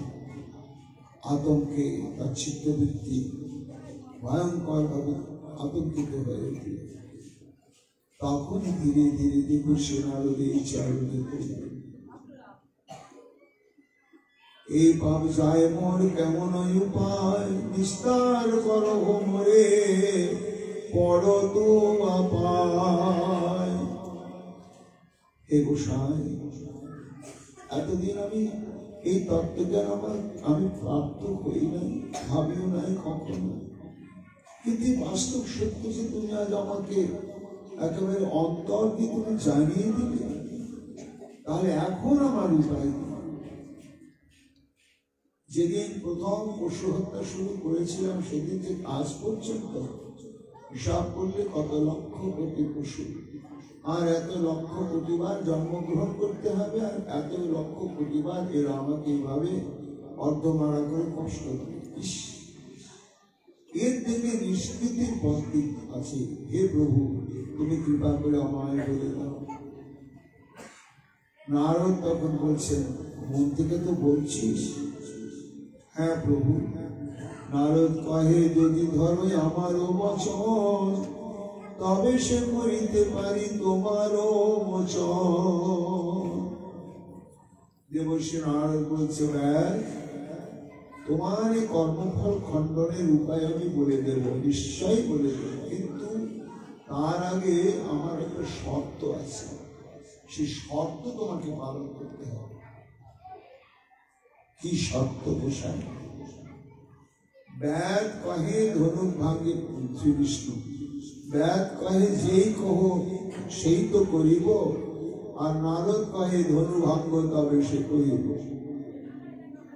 আমি যে তোমাকে এই পাপের থেকে নিষ্কৃতি পাওয়ার উপায়টা বলবো, সে বলার আগে আমার নির্দেশ হচ্ছে, আগে তুমি ধনুটা ভাঙো, এই ধনুর বাঁধ দিয়ে তুমি এই কাণ্ড করো, নিরন্তর করো, সেটা আগে ভাঙো, তারপরেতে আমি উপায়টা বলে দেব।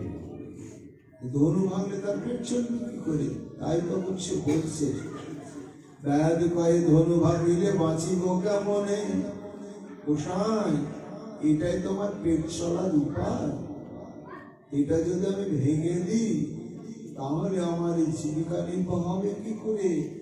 আমার স্ত্রী রয়েছে, আরো পরিবার পরিজন রয়েছে, বৃদ্ধ পিতা মাতাদি রয়েছে, আমার চলবে কি করে ধনু ভাঙলে?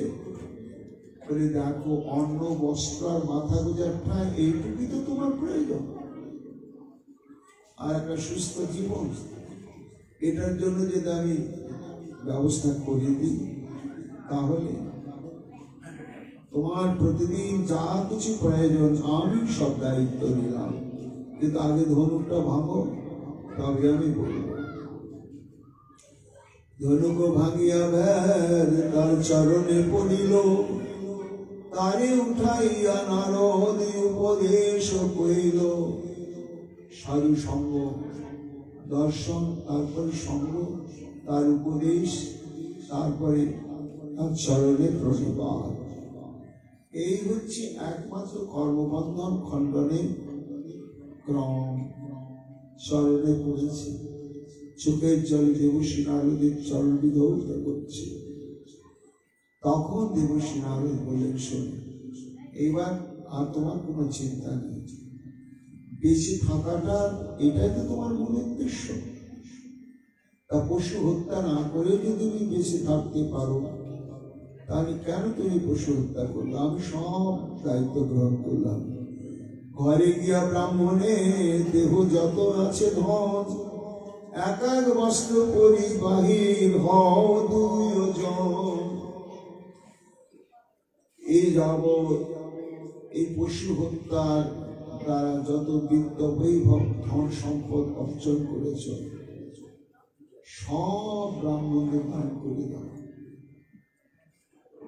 নিজের জন্য এক কপটা প্রদান করে সবাই সব ব্রাহ্মণকে দান করে দিয়ে গৃহ পরিত্যাগ করে তোমরা স্বামী স্ত্রী দেবেনী সঙ্গমের নিকটে এসে আমি যা বলি তাই করো। নদী তীরে একখানে কুড়িয়া করিয়া, তার আগে এক পিণ্ডি তুলসী রোপিয়া, তুলসী পরিক্রমা করো, তুলসী সেবন, নিরন্তর কৃষ্ণ নাম করো সংকীর্তন।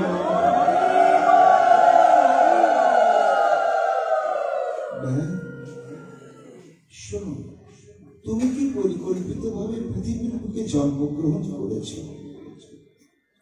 তুমি কি পরিকল্পিত ভাবে এই ব্যাধগুলো জন্মগ্রহণ করেছ?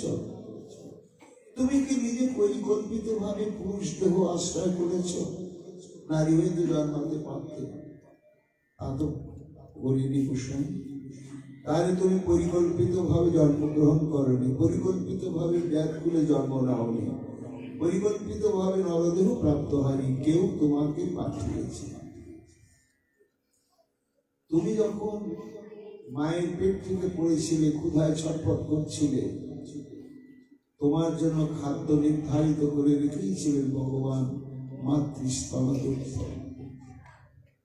তখন তোমার কোমল কোনো দাঁত আদি হয়নি, তার জন্য কত পরিকল্পিত ভাবে তোমার জীবিকা নির্বাহের জন্য ভগবান কি সুষ্ঠু ব্যবস্থা করে রেখেছে।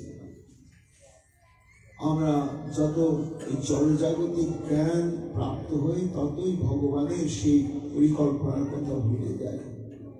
ভুলে গিয়ে নিজের জীবিকা নির্বাহের দায়িত্ব নিজের হাতে তুলে নিই।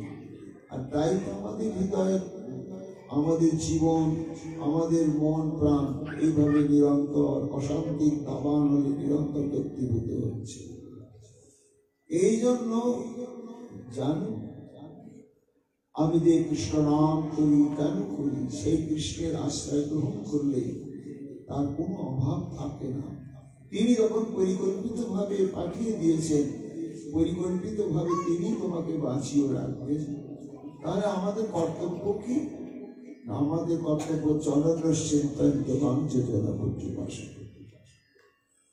তার উপরে পরিপূর্ণভাবে নির্ভরশীল হয়ে তার নামকে আশ্রয় করে পড়ে থাকা।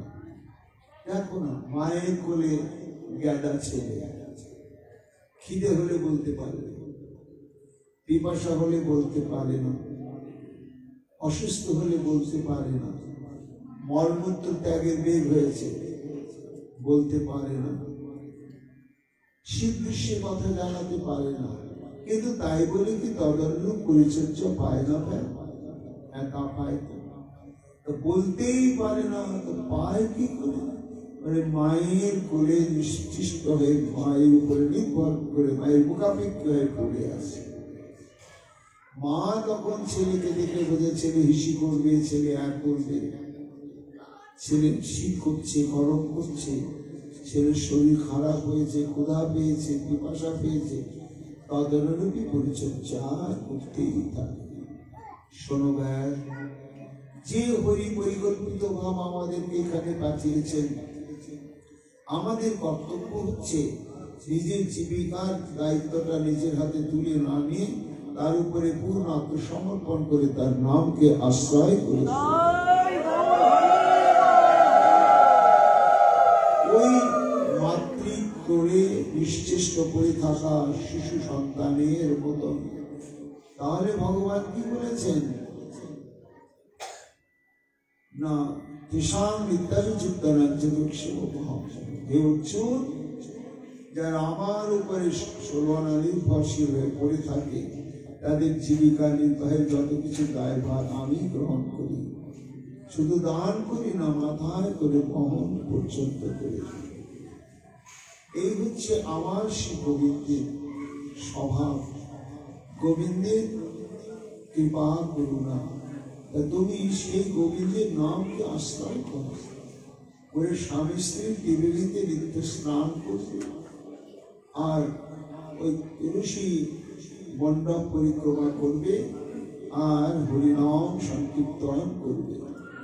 তুলসী পরিক্রমা করো, তুলসী সেবন নিরন্তর, কৃষ্ণ নাম করো সংকীর্তন। আমি তোমা বহু অন্ন পাঠাবো দিনে দিনে, সেই অন্ন লবে যত খাও দুইজনে। তোমাদের তো দুইজন মাত্র ব্যক্তি, আমি সব দায়িত্ব গ্রহণ করলাম। তবে সেই 3 মৃগ নারদ সুস্থ হইল, সুস্থ হয়ে 3 মৃগ ধাইয়া পলাইল। মৃগ মানে হচ্ছে এখানে শিকার, অর্থাৎ সেই মৃগ এবং শুকর এবং খরগোশ। দেবর্ষি নারদ হরিনাম সম্পর্কিত বাড়ি যে ছিটিয়ে দিল, আর সঙ্গে সঙ্গে সব প্রাণীগুলো সুস্থ হয়ে গেল, হয়ে তারাও নাচতে নাচতে গভীর বনের দিকে চলে গেল। তাই দেখে ব্যাধির মন আরো গাঢ় হয়ে গেল সুদৃঢ় বিশ্বাস। কি এও কি সম্ভব? যেভাবে আমি বাণ বিদ্ধ করেছিলাম, এর আবার সুস্থ হবে, আবার এবং সৎসঙ্গে যেতে পারবে, তাই চলে গেল। দেখিয়া ব্যাধের মনে হইল চমৎকার, যথাস্থানে গেল নারদ, ব্যাধ গেল ঘর। নারদের উপদেশ সকল করিল, গ্রামে ধনী হইল, ব্যাধ বৈষ্ণব হইল। গ্রামের লোক সব অন্ন আনিতে লাগিল, অন্ন আনি সবে তার অজ্ঞেতে ধরিল। এইবার যত বিত্ত বৈভব সম্পদ ছিল, তার এই জীবিকা নির্বাহের প্রভাবে সমস্ত কিছু ব্রাহ্মণকে বিনা শর্তে প্রদান করে দিল। গৃহ পরিত্যাগ করে এক বস্ত্রে স্বামী স্ত্রী বেরিয়ে এইবার ত্রিবেণী সঙ্গমের তীরেতে একটি ছোট্ট কর্মকুটির তৈরি করে তুলসী স্থাপন করে স্বামী স্ত্রী সেখানে প্রাণ খুলে গুরু বাক্যকে হৃদয়ে ঐক্য করে নাম সংকীর্তন করতে লাগল। সঙ্গে সঙ্গে গ্রামবাসীরা আশ্চর্য হয়ে গেলেন। একটা ভয়ঙ্কর কুস্বভাব ব্যাগ, দেখো দেখো পেট চলবে কি করে সেটাও পর্যন্ত এরা ত্যাগ করলো। নিরন্তর কৃষ্ণ নামানন্দে বিভোর হয়ে রয়েছে। কোন স্পর্শ মানে স্পর্শ প্রাপ্ত হলো বলে এইভাবে লোহা ও সোনা হয়ে গেল কে জানে। তখন গ্রামের যত যত ভক্ত প্রাণ প্রতিবেশীগণ, তারা তখন তাদের হরিনাম নিষ্ঠা দেখে আর তাদের জীবনের এই ভাবান্তর দেখে তারা কর্তব্যবোধ মনে করলে যে এদেরকে সমাজের কল্যাণের জন্য বাঁচিয়ে রাখার দায়িত্ব আমাদের। কেন না, নিরন্তর আমরা নাম না করতে পারলে এদের পুরস্কৃত নাম তো সর্বকর্মের মধ্যে থেকে আমরা প্রাণ ভরে শ্রবণ করার সৌভাগ্য প্রাপ্ত হচ্ছে। তখন তারা বেদের জন্য যা কিছু প্রয়োজন সব ভারে ভারে দিতে শুরু করল। একদিন অন্ন আনে 10-20 জনে, দিনে তত লয় যত খায় 2 জনে। এত এত সমস্ত সামগ্রী আসতে শুরু করলে, মাত্র 2 জনের পেট। আর তাদের সাক্ষাৎ ভাবে দেবর্ষি নারদের কৃপা প্রাপ্ত হয়েছে, এই জন্য বিন্দুমাত্র সঞ্চয় প্রবৃত্তিও নেই, লাভ পূজা প্রতিষ্ঠার মোহ নেই। কাজেই তাদের কাছে অবাঞ্ছিত বলে মনে হচ্ছে, প্রয়োজনের অতিরিক্ত যা কিছু পাচ্ছে। একদিন নারদ গোসাই কহিল পর্বতে, আমার এক শিষ্য আছে, চলো দেখিতে। দেবর্ষি নারদ এইভাবে ব্যাগ থেকে পা করে চলে গেলেন। বেশ কিছুদিন পরে কৌতূহল হলো, একটা ব্যাগ, তার জীবনে কি সত্যি সত্যি পরিবর্তন এলো? আমার কথায় তো তখন সে বিশ্বাস করেছিল, কিন্তু পরিণতি কি হলো একবার দিকে আসতে হবে। তিনি একা এলেন না, মহর্ষি পর্বত মুনিকে সঙ্গে করে আনলেন। চলো পর্বত, আমার এক ভক্ত দেখবে ত্রিবেদীর সঙ্গ। তখন দেবর্ষি নারদ পর্বত মুনিকে সঙ্গে করে নিয়ে এসে উপস্থিত হলেন। তবে 2 ঋষি আইলা সেই বেদস্থানে, দূর হইতে বেদ পাইল গুরুর দর্শনে। Horrible horrible. দেখছেন দূরে নাম সংকীর্তন করতে করতে, দেখছেন এক বৈষ্ণব সঙ্গে দেবর্ষি নারদ অর্থাৎ গুরুদেব আসছে। গুরুদেবকে, ভগবানকে তো দেখেননি, কিন্তু যে গুরুদেবের কৃপায় বেদের জীবনের এত বড় অভাবনীয় পরিবর্তন হয়েছে, তাই গুরুদেবকে পুনর্বার দর্শন প্রাপ্ত হয়ে এত সুখ, এত আনন্দ, ধেই ধেই করে নামছে, কাঁদছে, উচ্চস্বরে আক্রোশে চিৎকার করছে, আবার করতাল চম্প করতাল বাজিয়ে নাম গান করছে। আর মনে হচ্ছে দৌড়ে গিয়ে গুরুদেবের চরণে লুটিয়ে পড়ে তার করকমল ধারণ করে স্বাগত জানাতে জানাতে নিয়ে আসে, কিন্তু যেতে পারছে না। পারার কারণ কি? আজকে রাস্তে ভাইয়া আসে, পথ নাই পায়, পথে পিপিলিকায়া দি ইতি উতি চায় নিতাই গৌরী। ইচ্ছা হচ্ছে আমি ছুটতে ছুটতে যাই, যেতে পারছে না। কেন? লক্ষ্য হচ্ছে রাস্তার উপরে, দেখছে পথের উপরে। তো আমরা তো পথে অত তাকে তাকে চলি না, ছোট বড় নানা আকৃতির সব পিলপিল করে পিঁপড়ে গুলো বিচরণ করছে। সে নিষ্ঠুরের মতন আত্মারা করে এক একটা প্রাণীকে একাধিক দিন ধরে এত কদরখানা দিয়ে কষ্ট দিয়ে সুখ পেত, আর একটা পিঁপড়ের উপরে পা দিয়ে তাকে হত্যা করত, মুখটা ধক করে কাঁপছে। সে তখন প্রত্যেকটি জীব দেহই দেখছে ভগবানের মন্দির।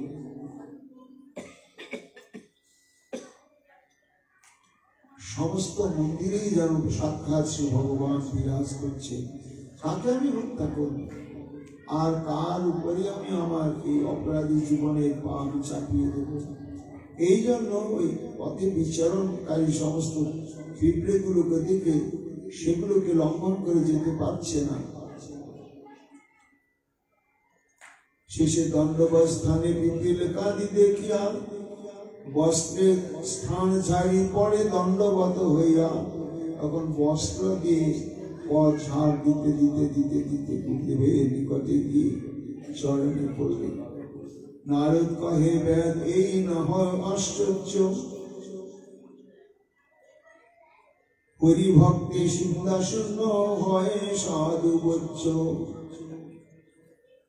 এতে লজ্জাদ্ভুতা বেদ তব হিংসা জয় গুণা, হরিভক্ত প্রবৃত্তাদি নতেষু পরতাপি। পর্বত মুনিকে বলছেন, দেখো পর্বত, এই হচ্ছে ভগবত নিষ্ঠা। যে নিষ্ঠুর ভাবে এত এত জীবকে কদরথনা দিয়ে আদমারা করে নিজের সুখ পেত, আজ একটা পিঁপড়িকে হত্যা করতে তার অন্তরে কত ব্যথা পাচ্ছে। এইভাবে অতি কষ্টে ঝড় দিতে দিতে দিতে দিতে হচ্ছে। তবে সেই ব্যাধে দোহায় অঙ্গনে আনিল, কুশাসনে আনি দোহা ভক্তে বসাইল, জলে আনি ভক্তে দোহার পদ প্রক্ষালিল, সেই জল শ্রী পুরুষে পিয়াসিরে রইল। কম্প পুলকাশ্রু হয় কৃষ্ণ নাম পাইয়া, ঊর্ধ্ববাহ নেত্র করে বস্ত্র উড়াইয়া। এইভাবে উত্তরীয় দ্বারা পথকে পরিমার্জন করতে করতে করতে করতে গুরুদেবের কাছে পৌঁছে হস্ত ধারণ পূর্বক উল্লাসে নাম গান গাইতে গাইতে নিজের কুটির প্রাঙ্গণে নিয়ে এলেন। তারপরে যথাবিহিত ভাবে আসন দিয়ে চরণ প্রক্ষালন করে গুরু চরণামৃত স্বামী স্ত্রী উভয়ে পান করলেন এবং শুনে ধারণ করলেন। কম্প পুলকাশ্রু হয় কৃষ্ণ নাম গাইয়া। এত আনন্দ, গুরুদেবকে নাম সংকীর্তন করতে করতে ধেই ধেই করে কিভাবে সুখ দেব গুরুদেবকে খুঁজে পাচ্ছে না, তাই কীর্তন করছে আর পরিক্রমা করছে আর নৃত্য করছে। দেখিয়া ব্যাধের প্রেম পর্বত মহামণি, নারদের কহে তুমি হও স্পর্শ মনি। ব্যাধ তো নিষ্ঠুর, সব থেকে স্বীকৃতি বঞ্চিত। ভাগবতীর সিদ্ধান্তে আমরা দেখলাম যে ব্যাধের ইহকালে কোন স্বীকৃতি নেই, পরকালে স্বীকৃতি নেই। কিন্তু হায়, এইরকম সর্বস্বীকৃতি বঞ্চিত ব্যাধ যদি কখনো দৈবক্রমে সবই সঙ্গ প্রাপ্ত হয়, তাহলে সে কৃষ্ণ ভক্তগণের মধ্যে পরিগণিত হয়েছে, তার মানব জন্ম সার্থক করে। পর্বতময় সচক্ষে দেখলেন, কেন সে ব্যাধ সম্পর্কে তিনি অবহিত ছিলেন। আজকে সেই ব্যাধির জীবনের এই পরিবর্তন, ব্যাধির জীবনে কৃষ্ণ প্রেম ভক্তির উল্লাস এবং ব্যাধির জীবনে গুরু নিষ্ঠা, সাধু নিষ্ঠা, বৈষ্ণব নিষ্ঠা দেখে আশ্চর্য হয়ে বললেন, এটি একমাত্র সাধু সঙ্গই নয়। সাধুতে যে এই শক্তি আছে সাধুরাও জানে না। যেমন তুলনা দিচ্ছেন, নারদের কহে তুমি হও স্পর্শমণি। স্পর্শমণির মধ্যে যে লোহাকে সোনা করার শক্তি আছে, স্পর্শমণি হয়তো নিজেও জানেন না যে লোহা ঠেকলো এটাকে আমি সোনা করে দিই, পরিকল্পিত ভাবে করেন না। ওই স্পর্শ পাথরের সঙ্গে লোহা টেকার সঙ্গে সঙ্গে প্রাকৃতিক কারণে স্বর্ণে পরিণত হয়ে যায়। তেমনি কোন সাধু যদি কারো জন্য হিত কামনা নাও করে, শুধু কৃপা দৃষ্টি সম্পদ করে, তাহলে সেটাই হয় লোহা থেকে সোনা হওয়ার একমাত্র কারণ হয় এই সাধু সঙ্গ। ও ধন্যসি দেবর্ষে কৃপয়া যস্য দর্শনা, নিজ প্রকোষেতে লুব্ধ করতি মচ্যুতে। হে দেবর্ষি নারদ, তুমি হলে সেই স্পর্শ, আর তোমার স্পর্শ লাভই দেখো এত নিকৃষ্ট সর্বস্বীকৃতি বঞ্চিত ব্যাধ হয়েও রতি মৎস্যকে অচ্যুত শ্রী গোবিন্দের চরণে কেমন অচলা প্রেম ভক্তি লাভ করেছে। নারদ কহে বৈষ্ণব তোমার অন্য কিছু নাই, ব্যাধ কহে যারে পাঠাও সেই দিয়া যায়। দেবশ্রী নারদ একটু হেসে বলছে, বসো বসো। আচ্ছা বলো তো কৃষ্ণদাস, পেট চলছে, লজ্জা নিবারণের জন্য বস্ত্র পাচ্ছ, মাথা গুজবার জন্য ব্যবস্থা, প্রভু কি বলবো কি বলবো, প্রয়োজনের অতিরিক্ত পাচ্ছি। আমার তো পরার জন্য মাত্র দুখানা বস্ত্র হলেই হয়ে যায়, 200 বস্ত্র গড়াগড়ি যাচ্ছে। এই পড়াবের কতটুকুনি আমাদের খাদ্যদ্রব্য মহাপ্রসাদের প্রয়োজন, কিন্তু অঢের অঢের অঢের অঢের আসছে, কষ্ট হয়, উদ্বৃত্ত বস্তু আমরা কি করবো প্রভু। তাই এত অন্ন না পাঠাও কিছু কার্য নাই, সবে দুই জনার যোগ্য ভক্ষ মাত্র চাই। হে প্রভু, এত তুমি অন্ন পাঠাচ্ছ, কেন পাঠাচ্ছ? আমি পাঠাইনি। যারা কৃষ্ণরামকে আশ্রয় করে হিংসা শূন্য চিত্তে সর্বজীবী কৃষ্ণের অধিষ্ঠান অনুভব করে, তার জন্য গোবিন্দ এই সর্বভার ব্যবস্থা দায়িত্বভার গ্রহণ করে। তাকে জীবিকা নির্বাহের কোনো উপায়কে অবলম্বন করতে হয় না। কবিরাজ গোস্বামী পাদ বলছে, ভক্তগণ, সনাতন গোস্বামী তাদের এটাই প্রশ্ন ছিল যে সাধু সঙ্গ একটা শক্তিশালী, সব থেকে শক্তিশালী ভজন এবং সহজতম। জপ নয়, ধ্যান নয়, দান নয়, কিচ্ছু নয়। সাধুরা যেখানে হরিকথা বলছেন, যার যতটুকু সময় একটু বসে বসে শুধু শ্রবণ, যেমন করে হোক, আর ভগবানকে পরিতুষ্ট করার ভজনঙ্গ হচ্ছে মুখ্য এই শ্রবণ। ব্যাসমুনি কি বলেন? সত্য হৃদি অবরুদ্ধতে কৃতি বিশ্বনা। এই জগতের নিয়ম কি? আমি ঔষধ ব্যবহার করব, খাবো, এরকম সংকল্প করলে কি ব্যাধি সারবে? বাবা, তা সারবে। যতক্ষণ সরাসরি ওষুধটা আমি পাবো এবং সেবন করব, শরীরে ক্রিয়া হবে, ব্যাধিটা যাবে। কিন্তু এই ভাগবতী কথার অমৃতের এমন অলৌকিক, ব্যাসমুনি বলছেন শুনতে পেল না। ভাগবত কোথাও হবে খবর পেয়ে সে খুব সংকল্প করছিল ভাগবত শুনতে যাব, কিন্তু দৈবক্রমে যখন আরম্ভ হয়ে গেল, তারও কোনো দৈব বিপদ ঘটে গেল, সে যেতে পারল না। তো না পারার জন্য কি হলো? আমি আপনি বলবো যে আপনি তো এলেন না, এই জন্য শ্রবণের ফলটা পেলেন না। ব্যাসমুনি বলছে না না না, যারা এসে শ্রবণ করলেন ভক্তি ভরে, তারা তো ফল পেলেন। আর যিনি শ্রবণ করার জন্য তীব্র লালসা পোষণ করেছিলেন অন্তরে, ভগবানকে কিভাবে তিনি পেলেন? বলে তাকে ভগবানের দিকে এগিয়ে গিয়ে ভজন করে ভগবানের কাছে পৌঁছাতে হলো না। ভগবান তখন ছুটতে ছুটতে এসে, যেহেতু তুমি আমার কথা শুনতে পাও বা না পাও, শ্রবণ করার ইচ্ছা তীব্রভাবে পোষণ করেছ, আমি তোমার হৃদয়ের মধ্যে চিরকালের জন্য।